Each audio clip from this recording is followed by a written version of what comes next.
That was going to be my answer. Well, we could talk about Harley. Or Harley, but the thing... We haven't even mentioned Spider-Man, come on. I know, Peter Parker. The Thing clearly is probably the best, in my mind, Jewish-based hero. So since that was already Emily's answer, I would almost hazard my second favorite Jack Kirby character is OMAC, One Man Army Corps. And I do wonder if there's certain attributes assigned from the Jewish culture. But I was talking to Roy about this over the phone. There's being Jewish, there's growing up Jewish, there's a certain burden, but what makes a hero specifically Jewish? And I don't know if there's anything that makes a superhero specifically Jewish, you know, in terms of, I think all heroes share the same tenets of what it is to be a hero, which is basically the conversation that is had in comics. Like, when you get powers, what are you supposed to do with them? You're supposed to save people? Why are you supposed to save people? What makes you a hero? And I think is what a lot of the stories are about. Thank you. And yeah, you know, what makes a hero Jewish goes to what makes a Jew Jewish, right? That's a whole different Megillah. So, as Frank said, Superman is considered the first superhero. Yes, there's like precursors, and it really depends where in the evolution you put your finger on, but, you know, just like there are American leaders before George Washington. Superman is the first superhero. As well as the first Jewish superhero. The question is, if Superman begat the superhero genre and he's the first Jewish superhero, does that inherently make the entire superhero genre a Jewish genre? No. I don't think anybody would call Thor Jewish.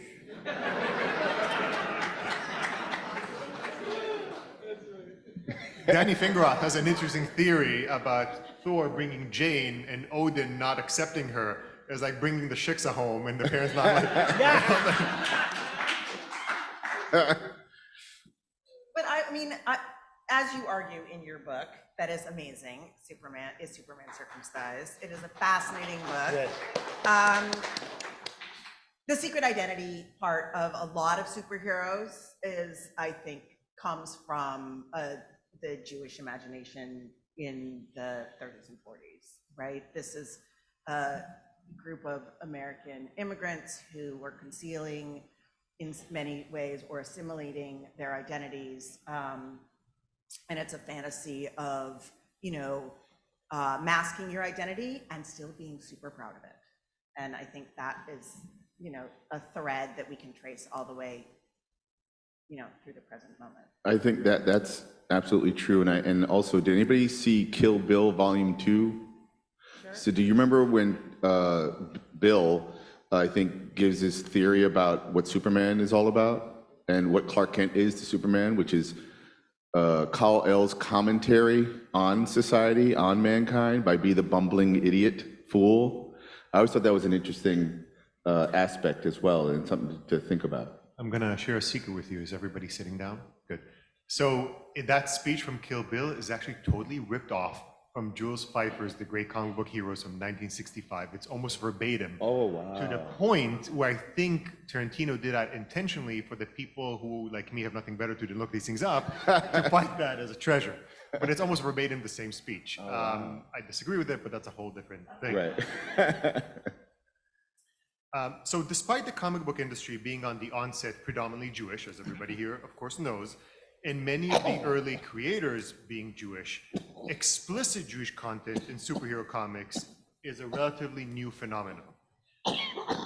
Bless you. But over the years,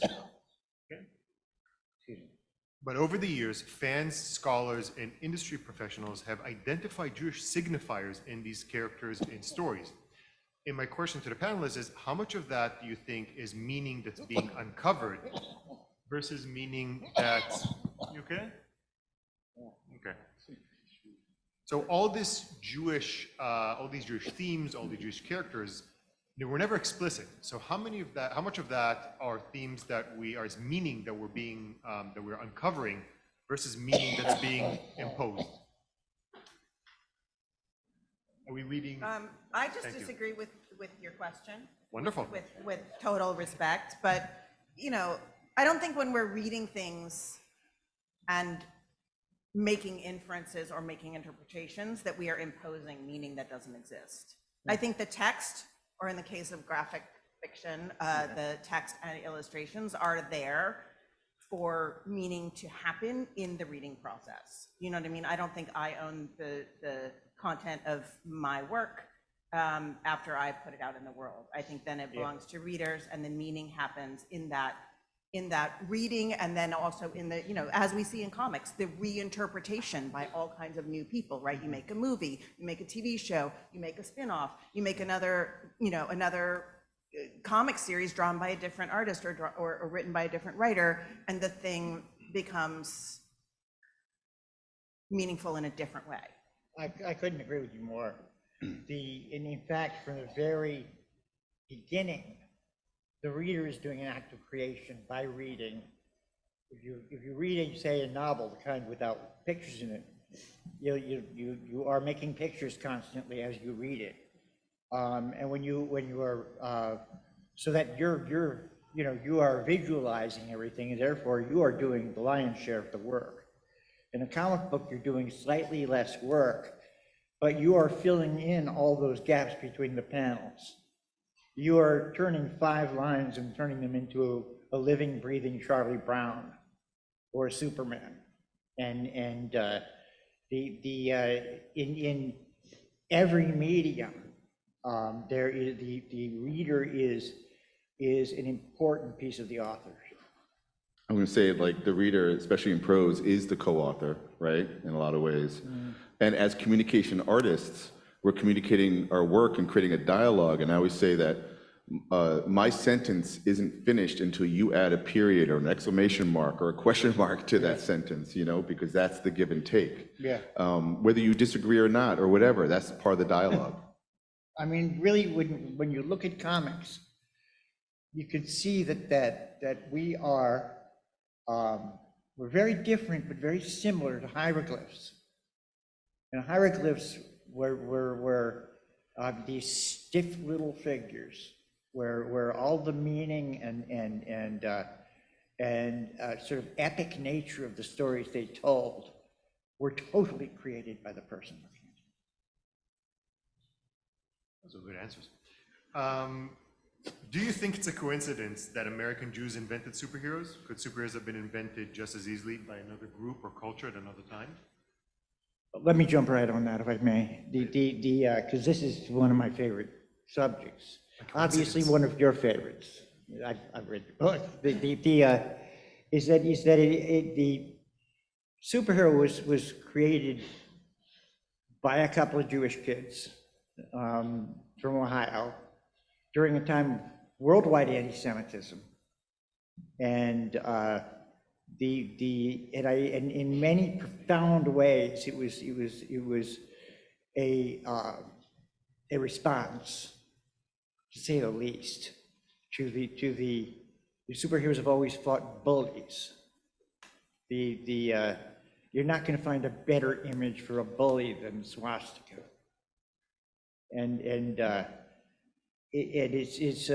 so Superman was response to the worldwide depression and then directly to the Nazis. And I mean, come on, let's not mince words. The Nazis were the culmination of a worldwide movement. They were not the genesis of it.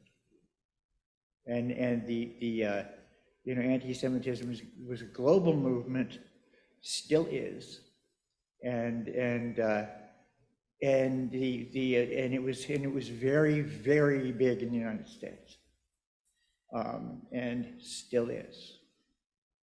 And so this, in comics we have a term called never-ending battle to refer to the fight that was fought to get some sort of justice for the creators of Superman.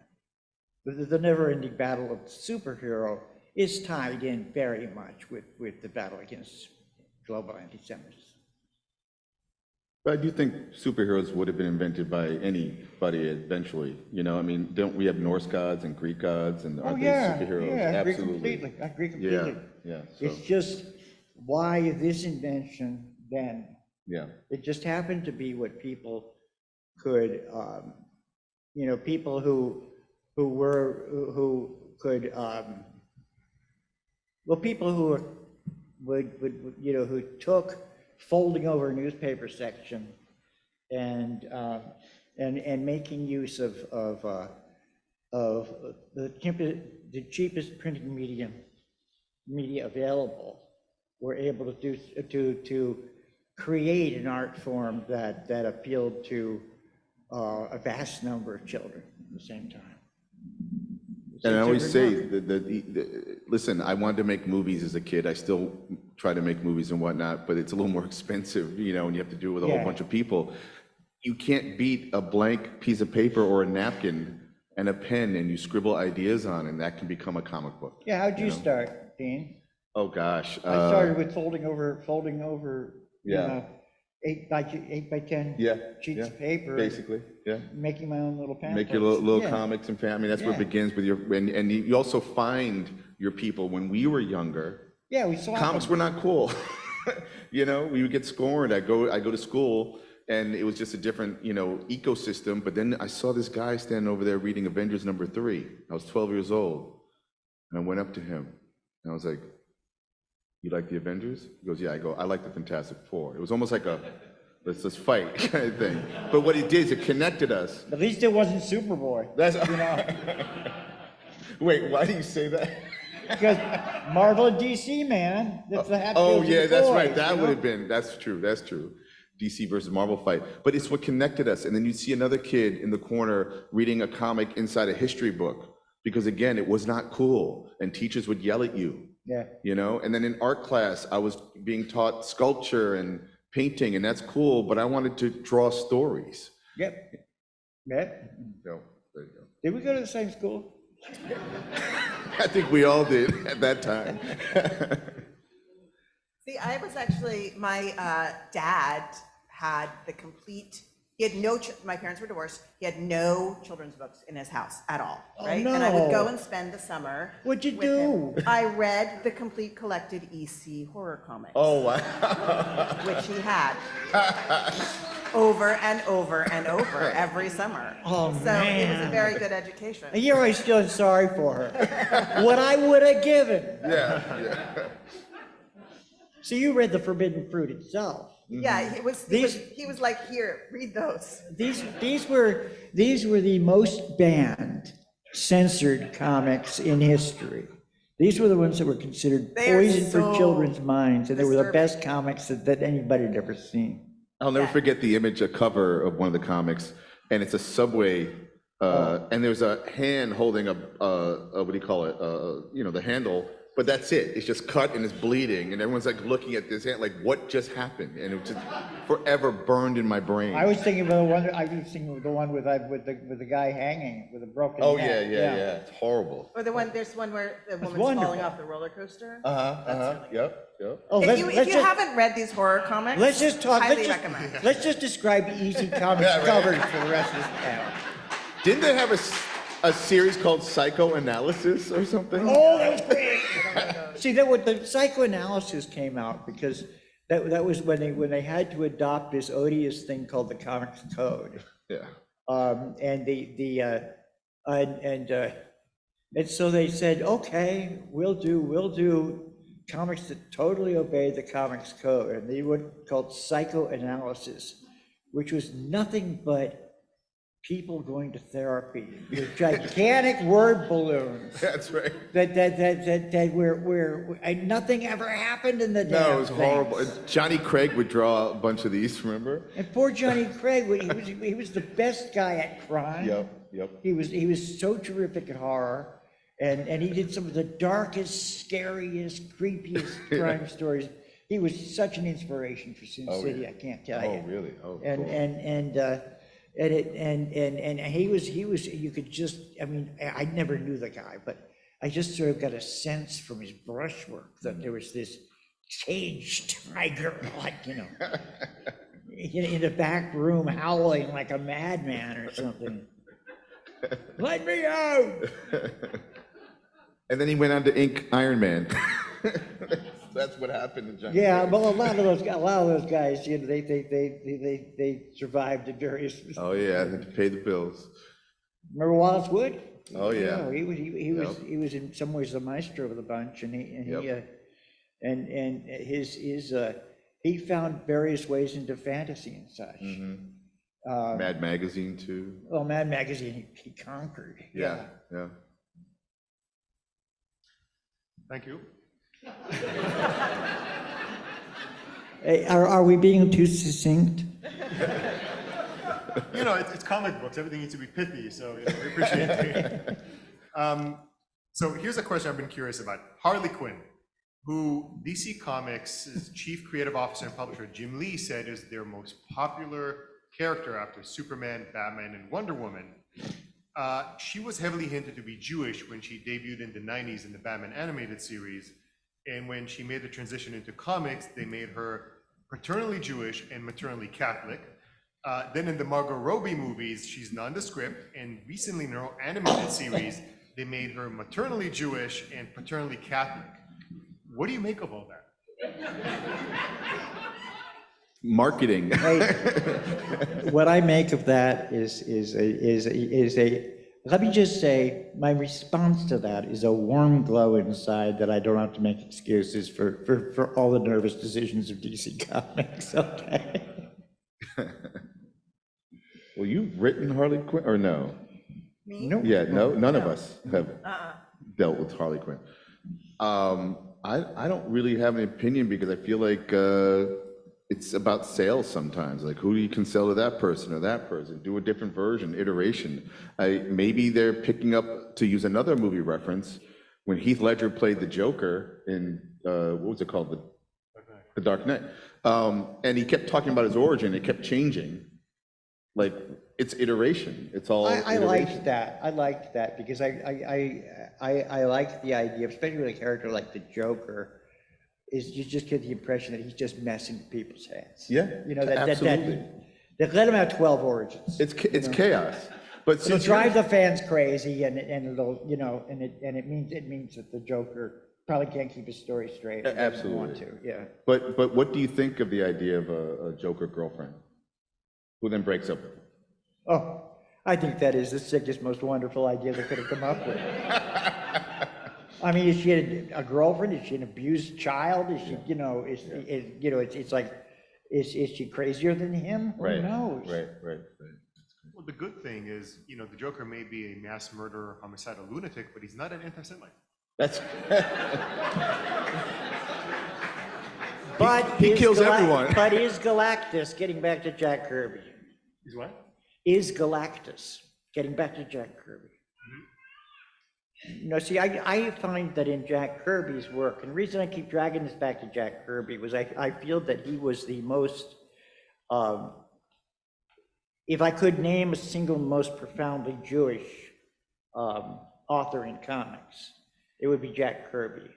He was, for one thing, he was constantly fighting the Holocaust and anti-Semitism through all of his stories, through his entire career, and he would make up characters like the hate monger, who was a masked figure who was ultimately unmasked as Adolf Hitler. And Galactus, a character who basically attacked and drained the living energy out of worlds, much like a certain conquering army. And it goes on and on. He was constantly against collectivism and tyranny, and I knew the man, and that was him. There was no barrier between the man and his work.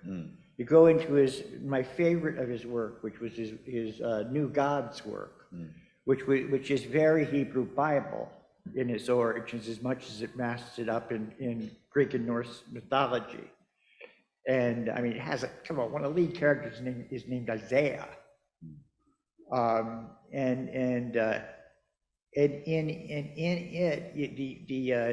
the New Gods, it becomes more and more clear that this is the source of his, that is his source. Dark side. You have Ryan, the dark Mr. side. Miracle. And, you know.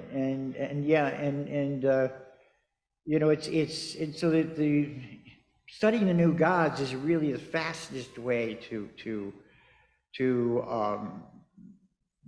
put the dots together and everything we're talking about up here, because it is much more plain there that when you've got the greatest genius in our history producing essentially super Jews all over the place. One of my favorite, well, I think my favorite Jack Kirby Superman story is in Commandy, where Really? Superman is just his costume because he's dead. Yes, yeah. And it's the idea forgot of that. Superman. It's an incredible 20 pages of material where he really got to do, I think, his best version of the idea of a Superman. And the interesting thing there that you just mentioned is that Jack Kirby did not create Superman. It's one of the few things he didn't. But the way he used him was different than what anybody else did. Mm-hmm. He drew him differently. He wrote him differently. And the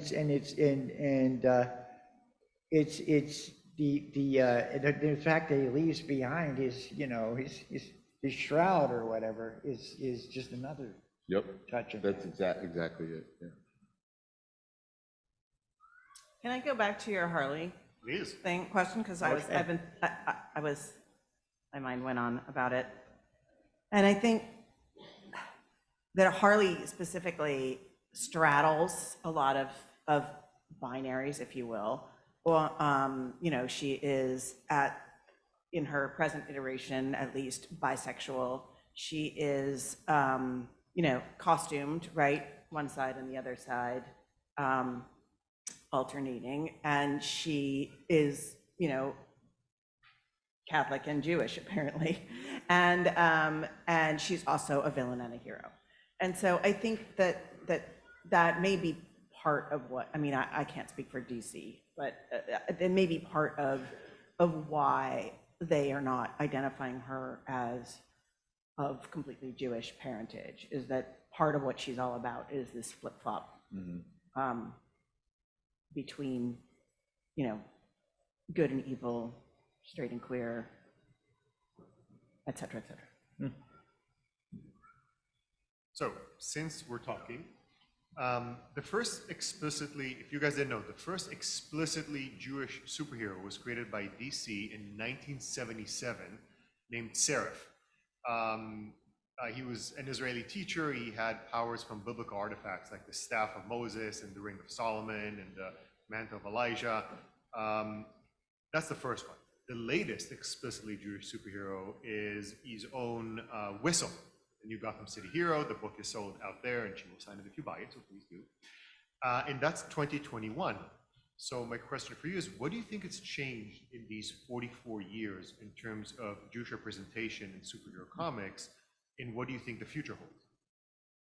Well, there was actually a hero created by Jack Kirby called Funny Man, who was like a comedy sort of superhero with like giant rubber fists that, you know, bounced out on springs, and he was very short-lived, but he was explicitly Jewish. May I interject here? Oh, it was, Interject you're here, right. which is- I'm sorry. When it came to Jack Kirby,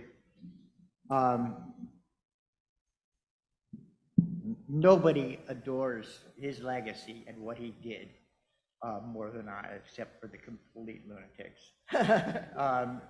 But Jack was an enthusiast. Ideas exploded out of him like sweat pours out of an athlete. They weren't all good. I mean, but he didn't really have a great filter for knowing which ones were good and which weren't. So you come across, you catch up on Jack Kirby, and you're reading through an awful lot of comics, and there's just seems like an unending brilliance, and then you'll come across what you just Funny mentioned. Man, yeah. Funny Man. Or I mean, but it's or he thought Don Rickles was funny, so he made him a major character in Jimmy Olsen, and made a lot of people have pain. In fact, I think when I mentioned OMAC before, One Man Army Corps, that was originally, I think, his idea of where Captain America could go in the future. And then they didn't work out, and so he brought it to DC and created OMAC. What was that, what one with the woman's head and the? Yeah, it's a The build your friend, own build, babe, build yeah. a friend or something like that. It's Yeah, that one of was, those creepiest covers I've ever seen. that was really weird. It's just It was wrong. Really, no, there's something very wrong in that cover, and all I can say, it must have been very late at night.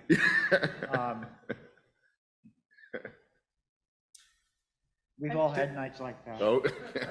So taking off that and what you said about Harley Quinn, you know, in the Juice exhibit upstairs, which if you haven't seen, please do, in the fighting fashion section, one of the things that are explored is how female heroes like Señorita Rio or Ease Whistle or Kitty Pryde or Batwoman for that matter, they're portrayed and used differently than the male Jewish heroes by largely male creators. And I was wondering if you had any thoughts about that.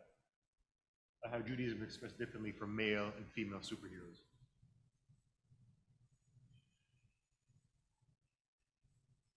I don't know that I have a particularly Jewish take on this, but I think that, you know, it's just a fact that most comics have been written and drawn by men.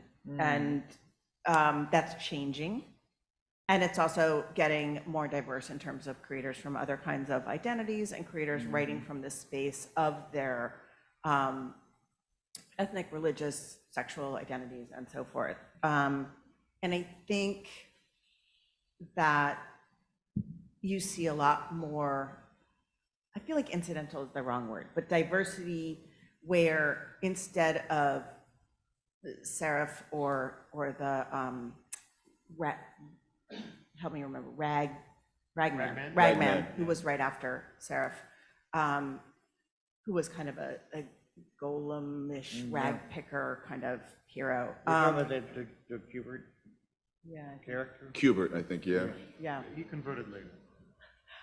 Hubert did Not not. Hubert, Ragman. Oh. Ragman. No, he So didn't. you're seeing people who are writing, you know, heroes that we already know and love, and reinventing them from their you know perspectives, like Jean Yang's Chinese Superman, and you're seeing people creating characters that connect with their identities that also intersect with, you know, existing DC characters. You know, I wrote a different origin story for the Riddler than had previously existed. I was allowed to just go off canon and do whatever I felt like, so I did.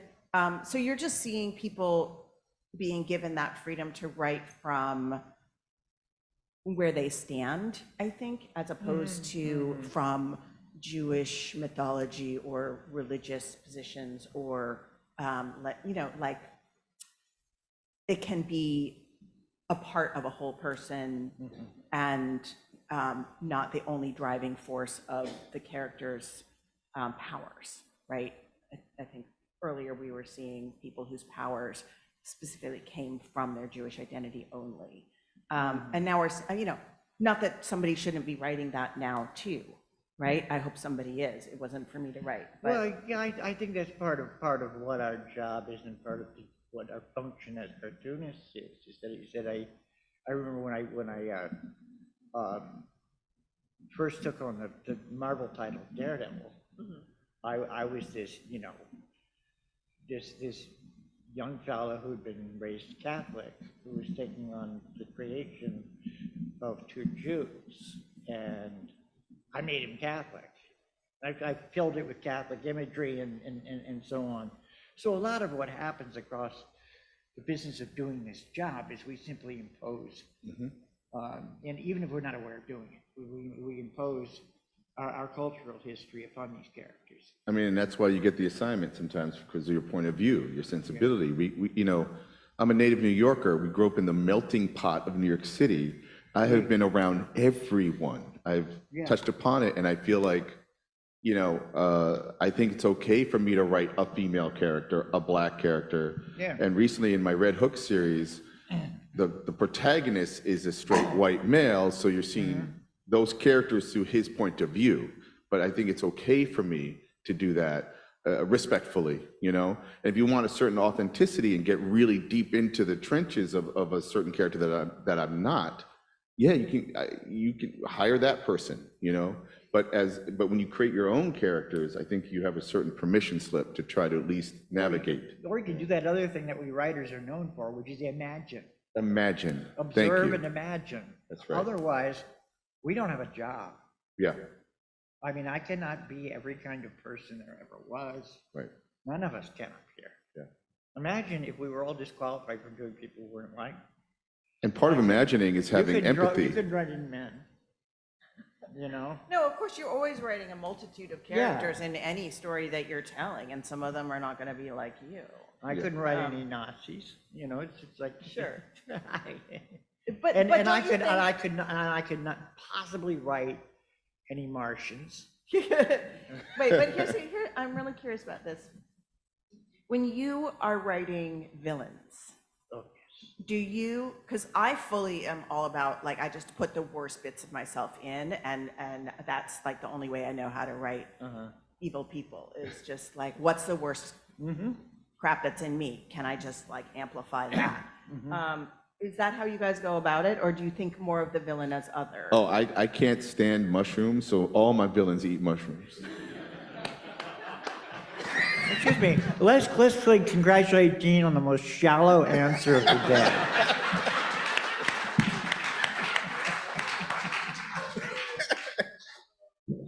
So actually, I have a question for you, Frank. That's sort of the flip Well, I side. wanted to answer a question first. Because what I really like to do is when I'm writing a villain, I like to, first off, I like to give as much thought as I can to what I regard as true evil and what the motivations would be, of most pernicious motivations. If the word evil is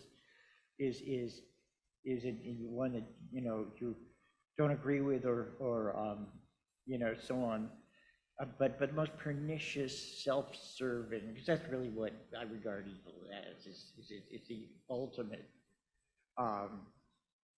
selfishness.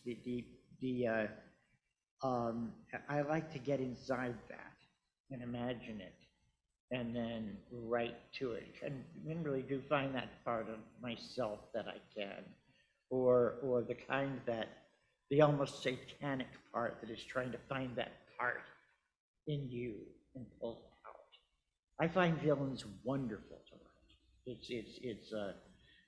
Villains are some of my best friends. That's your next T-shirt. Yeah. That's really a great line. I love it. So I want to leave room, some time for the audience. So we only have time for one more question. So I have to do this triage that's kind of breaking my heart. So I'll have one last question for Frank, and that is, you've spoken in the past in different opportunities about the Jewish background of superheroes. Now, for Jews who grew up steeped in Jewish culture to varying degrees, the Jewish themes and hints built into characters like Superman, Spider-Man, X-Men, New Gods, etc. are resonant. We can sort of pick up on them.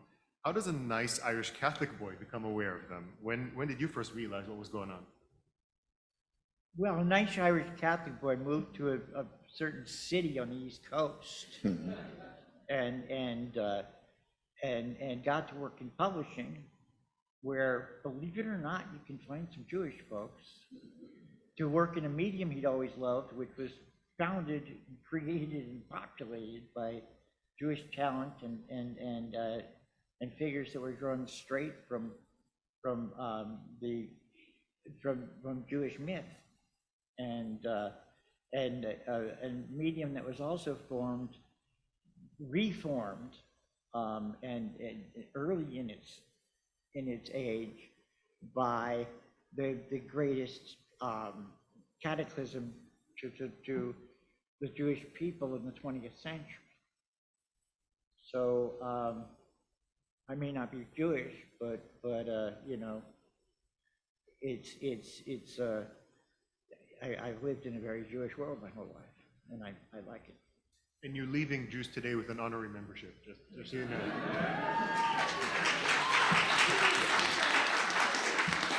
And he says I get the T-shirt. So let's open up to the audience. Now, people can come down to the mic. If you have a any kind of mobility issue and want me to bring you a microphone, just raise your hand and I'll walk one up to you as well. But otherwise, we can line up here. Gentleman in the hat. A quick answer to a couple of the questions. As Frank, we've never met before, but I was Denny O'Neill's editor on Batman. Ah, And I look forward to speaking to you afterwards, but having been there when Harley Quinn was brought into continuity, I can tell you that many times, just as the panelists have been saying, the influence of the artists and the writers on the character is apparent. So the Catholic and Jewish background for the character was definitely, in my opinion, brought by the creators who were themselves Jewish and Catholic. And it's probably fluctuated in terms of identity, gender, and everything else, according to whoever was on the book at the time. So that was one thing. And the second thing is, in terms of the question of Jewish influence on creating characters, I can tell you that when I created Birds of Prey, I was bringing Jewish values into it. For example, I was reasoning, why would a woman be objectified and wear a skimpy costume? If a Jewish mother had seen that Black Canary costume, she would have said, you don't have to worry about the Joker killing you, you'll catch a cold and that will be the death of you. oh, there'd be somebody to help her keep warm. So before the lady, let's hop side so everybody gets a chance. Okay, Mike, he basically, you touched upon it and he kind of raised it, that in order to have Jewish character, you don't really have Jewish characters, you have Jewish values, Jewish influences, and we have so many Jewish creators and so many Jewish artists and editors, but so few Jewish explicitly characters. That's my problem. If you look at all the other groups, whenever they get into industry, they try to write characters who are from their backgrounds, trying to shepherd more of their group, champion their group, except for our group. It is, for some reason, maybe they're afraid, maybe they don't know what Jewish to them is, but that seems to be a big issue. I mean, a perfect example is Moon Knight. Moon Knight is supposed to be a Jewish character because his father is a rabbi. But whenever they write him in comics, they explore all the areas of his life and his identity except one, his Jewish identity. They never talk about his father. They never talk about his life with his family.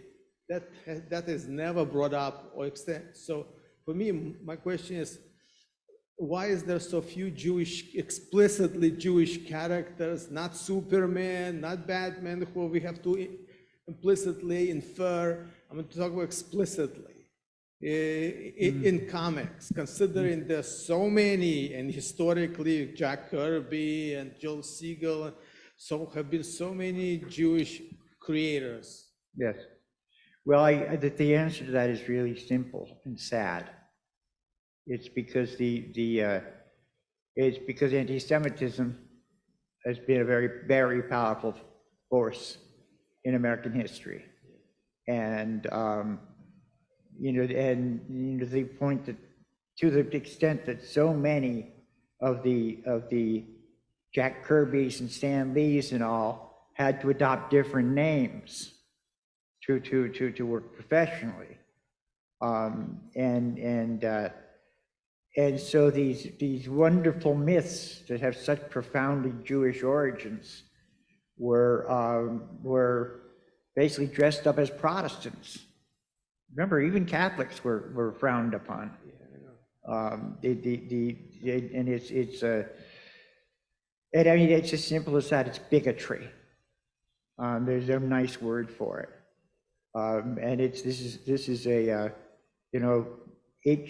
I really do believe that America is profoundly a work in progress, and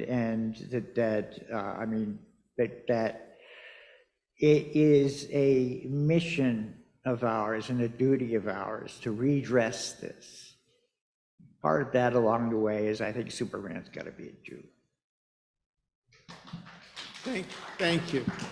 I would just add that I think that the superhero project and religious faith I am sure that a really great bunch of writers could write a story where somebody needs to save the world who is not God, but there is still faith in the God. You know what I mean? But most people, the easy way right, to write the superhero is to leave religious faith off the table. And that may be a giant failing. I'm not saying that's what it should be, but I do think that's a reason. Because in order for Superman to be the savior, there needs to be no savior and no God that we believe will solve things. I think that, you know, I mean, I'm talking in very general terms. Do you know what I mean? But I think that there's like one of the reasons it gets left off the table is because that leaves room for the hero in some way. I agree, and I'm just saying that to the extent that I should write Superman. Sure, bring it on. No, I'm not saying I should write Superman, I'm saying, but to the extent that I write Superman, that will be my point of view. And certainly if I ever write Spider-Man again, come on. But it's and I'm just talking about as a creative influence. I'm not talking about dictums. I'm not, you know, I'm not publishing those characters. I'm not giving the orders, but I give my voice to saying they can't all be Protestants out there. Next up is Sabra, and I want to give her a big, she dressed up, cosplay, Yes. Sabra, come on. Sabra! My goal in life is to be as obnoxiously Jewish as possible to piss off the anti-Semites. So my question is kind of similar to the previous one, but I kind of want to get into the nitty-gritty of this as a comic book historian. So we do have these amazingly explicit Jewish superheroes, right? We have Kitty Pryde, we have Ben Grimm, we have Billy Kaplan, we have Magneto. But why is it that Daredevil can be very Catholic, Miss Marvel can be Muslim, and we can tell her story both from her religious and her personal perspectives, right? We could talk about her culture and everything like that. We can talk about queer characters and have their queerness be visible. Why is it we can't get any good Jewish stories that aren't Holocaust related or aren't a Hanukkah special?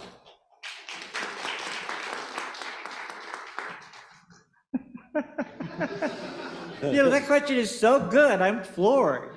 I'm writing a book about it, hence the question. I don't know, I wrote one, right? I did. But was it popular? No. Yeah, it's It's very good, though, you So- should buy it. I mean, you know what I mean, like, but maybe it could be not popular for all kinds of reasons here's where- involving its merit, but it's not going forward. Do you know what I mean? Like, there's no next book, there's no. And there's no monthly. integrating her into the Well, main I would DC say that there's only one Holocaust story in Superman. It does involve an entire planet exploding, but and there are none in Spider-Man. And but beyond that, I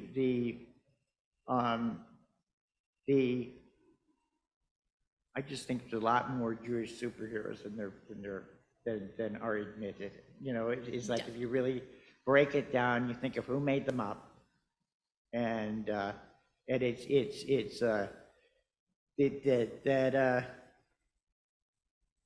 unfortunately, it was just not something that was said. But I think the point is does a young person, Yeah. right, who might not know this history, right, pick up the comic or pick up the graphic novel and see themselves reflected? And of course, look, I mean, you can project yourself. I projected myself fully into Batman, right? I don't need to look like I the didn't. character. I couldn't relate to him at all. Yeah.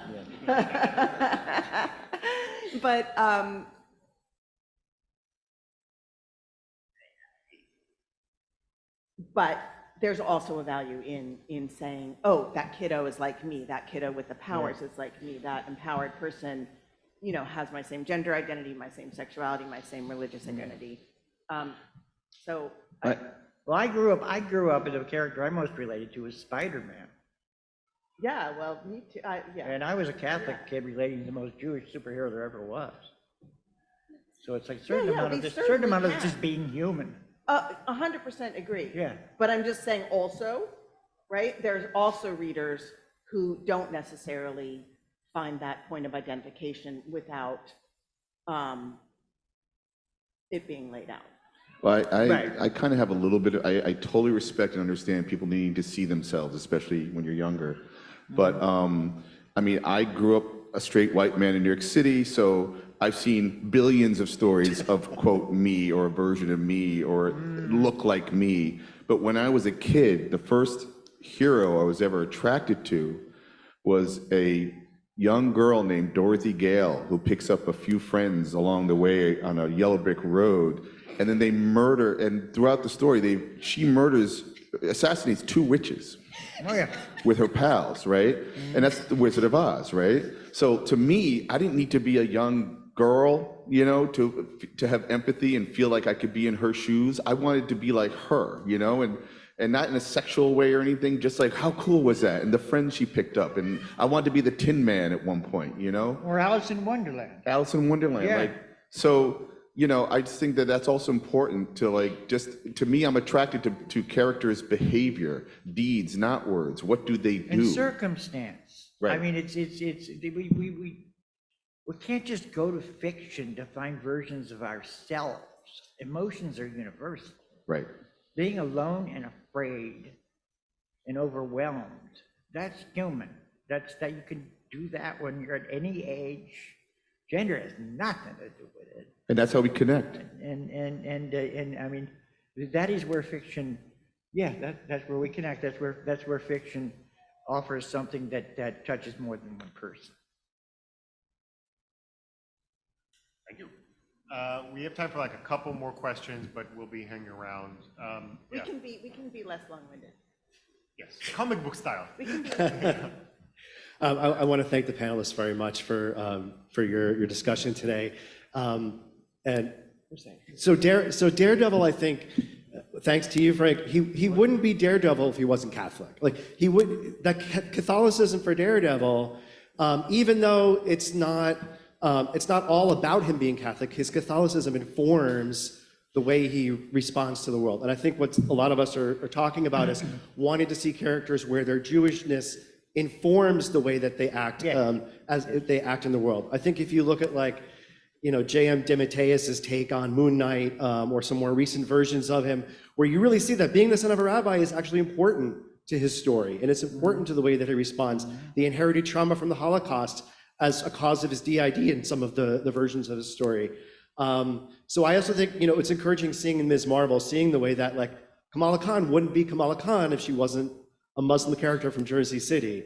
So I wanted to ask you, Frank, did you feel when you were infusing Daredevil, like, with your, you know, innate sense of Catholic upbringing, was there any pushback, or on the opposite end, was there any like praise for having a character who had such a strong religious identity as sort of part of the DNA of, like, what they were about? And do you think that could be a model for how Jewish characters could be approached, explicitly Jewish characters? I've got to say, it depends on who you're working with a lot of time.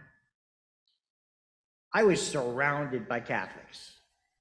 You know, Denny O'Neill, the editor, Irish Catholic.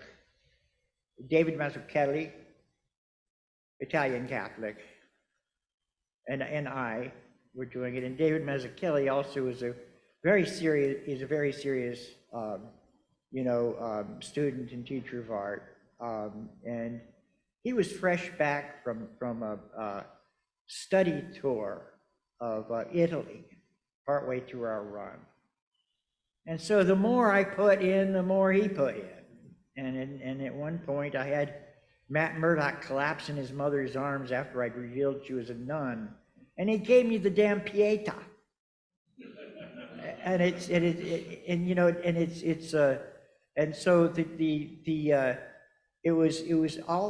actually Ralph Macchio also was the editor at this time. So Denny O'Neill was not part of it,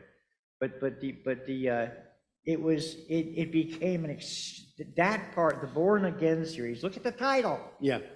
The Born Again series in Daredevil was very much a culmination of that whole influence, much more than any of the earlier stuff that I drew. Thank you. Sure, thanks for the question. We have, I think, time for one more before we have to evacuate the room. Okay, two Come on, more. the guy with the headdress has got to get a question. He put some work in on this, come on. Well, we'll try to accommodate after the panel. We're gonna vacate the room at some point. I'll Yes. try to be very quick. I actually don't have a question.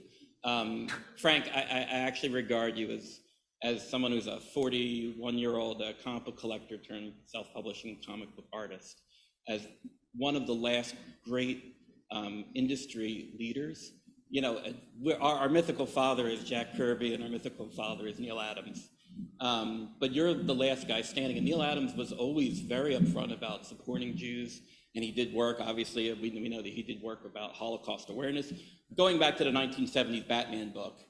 And they're gone now, and you're here. And really, there's only three in my book, there's only three big industry leaders that when they say something, everyone listens. You know, you, Jim Lee, and Todd McFarlane, as far as I'm concerned, are the last three greats of the greats that are like earth-shaking whenever they do something. And you're here lending your like, political, industrial clout to show your support for this Jewish convention. And it is so incredibly meaningful to me personally, I think to everyone out here also. Oh, thank you very much. Thank you. It's my honor. And also because I follow the Instagram and I see the things that you post, you know, when Black Lives Matter was all that was coming out, you know, you weren't afraid to create a piece for it. You weren't afraid to create a piece showing where you lie with SAG-AFTRA. And I was waiting for what does Frank Miller have to say, because I know you know what's going on in the world, and I know you care about what's going on in the world. And finally, when you came out with the Stop Anti-Semitism piece, I have to tell you how powerful a statement it was. You know, when Frank Miller says something, you don't have to be Jewish to listen to it. The entire industry listens to what you're saying. And you to be the only one out of the three that I mentioned to really stand up and put it out in front, you know, you have this, I'm gonna be really PC about FU clout, where you can say whatever you want and you can let the chips fall where they may. And it is just tremendously meaningful. And I just wanted to make sure you understood that publicly. Yeah, thank you. Well, I've got to respond to that and say, first off, thank you very much. And second, that clout you mentioned is a clout that everybody in this room and everybody in this country has. It's just a matter of whether you use it or not. Absolutely, thank you. Okay, is this Pharaoh or Rocky Raccoon? What is it? I'm Jews in Space. It's what? Jews in Space. It's a Mel Gibson reference. Oh, that's too good. I just have to tell you, I got Sin City for my bat mitzvah. My mother thought it would be something very different.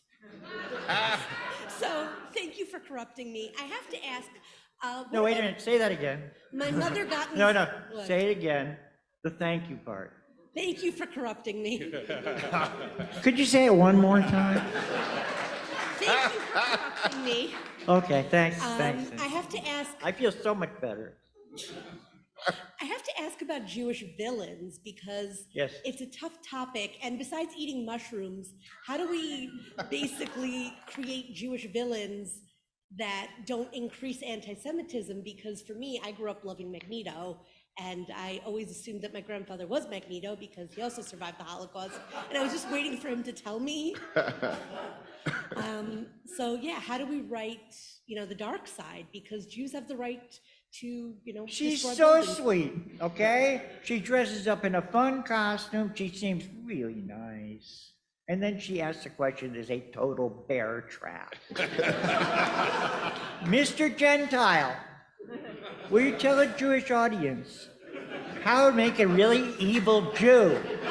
You are an honorary member of the tribe. How about a drooling pawnbroker who eats babies? Come on! I'm sorry, sir. Okay. On that high note, we have to finish. But we will be outside for the people committed enough to ask more questions, okay? Thank you. Thank you, guys.